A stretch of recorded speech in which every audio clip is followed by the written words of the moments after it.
నా ఇల్లేగా, మా ఇంట్లోనే ఉన్నాను, హైదరాబాద్లో ఉన్నాను. సో నేను విన్నాను పొద్దున్నుంచి, నాకు ఫోన్లు రావడం జరిగింది. నేను కూడా వీడియో క్లిప్ చూశాను. మన మీడియా మిత్రులు చాలామంది నన్ను అడిగి క్లారిఫై చేసుకున్నారు. వాళ్ళ దాంట్లో రాలేదు నాకు తెలిసి. చాలా ఇట్లా శ్రీకాంత్ ఇలా బెంగళూరులో రేవ్ పార్టీకి వెళ్ళాడు, హేమ వెళ్ళింది, ఈ టైప్లో ఏవో వచ్చినాయి. నిజంగా నాకు నవ్వు వచ్చింది. ఇంట్లో వాళ్ళందరూ నవ్వుకున్నాం. ఇదేంటిది, మొన్న ఏమో విడాకులు ఇచ్చి పిచ్చేశారు నా భార్యతో, ఈరోజేమో రేవ్ పార్టీలకి వెళ్ళాడు అని వచ్చేసినాయి. కానీ ఒకటి వాళ్ళు కొంచెం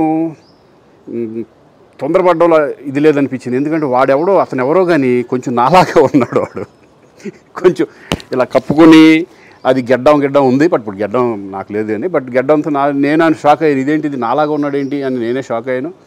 సో దయచేసి ఎవరు నమ్మొద్దు. ఎందుకంటే రేవ్ పార్టీలకి వెళ్ళే కల్చర్ నాది కాదు, పబ్ కల్చర్ మనిషిని కాదు నేను.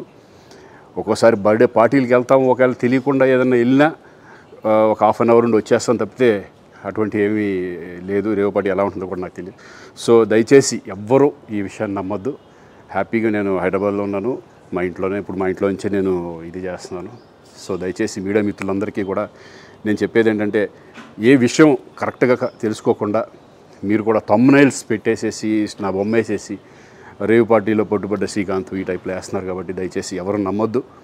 అది అతను అలాగా ఉన్నాడు అనే ఒక విషయంలో మీరు పొరపాటు పడి ఉంటారని నేను అనుకుంటున్నాను. దయచేసి అది నేను కాదు. Thank you. ఇటువంటివన్నీ కూడా నిజంగా కొంతమంది వాళ్ళందరికీ నిజంగా థ్యాంక్స్ చెప్పుకుంటున్నాను నేను. కొంతమంది మీడియా మిత్రులు నాకు డైరెక్ట్గా తెలుసు కాబట్టి, వాళ్ళ ఫ్రెండ్స్ లాగా నన్ను ఇచ్చేస్తారు కాబట్టి, వాళ్ళందరూ నన్ను డైరెక్ట్గా అడగడం, నేను చూసి ఇద్దరు నవ్వుకోవడం, వాళ్ళు వాళ్ళ దాంట్లో వేయకుండా చూశారు కొంతమంది. వాళ్ళందరూ కూడా నేను థ్యాంక్స్ చెప్పుకుంటున్నాను. దయచేసి ఇవన్నీ నమ్మొద్దు.